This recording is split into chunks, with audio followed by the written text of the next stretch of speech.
One thing that we emphasise very specifically in our information memoranda and when communicating with our unit holders is the due diligence process that we go through. And we talk about how exhaustive it is and what it covers and things. So really the tips that we follow for our due diligence process is, first of all, literally that, have a process. We've got a written process, which is our Natgen Due Diligence Manual.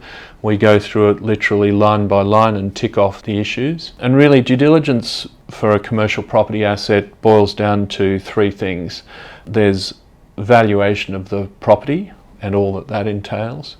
There's looking at the physical state of the property, and that's everything from the state of the pavements to the heating and ventilation system, crucially the state of the roof of the property, and basically generally anything to do with the fabric of the building. And the third thing is then the legal state of the property. So we check all the leases, we check that the zoning is correct, we make sure there's no contaminated land, and 100 different other things that you have to check to make sure it's in good shape. The searches that you do when you buy a house, it's like that on steroids.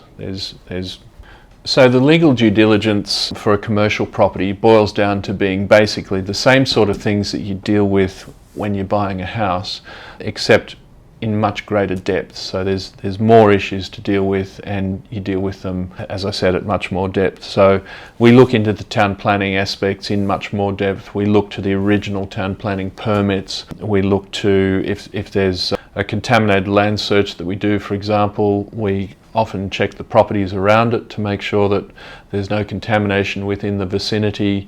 We check the council records on things such as flight paths, whether there's any vegetation protection, all the things that you could possibly check to make sure that our occupation and management of the property is not impacted.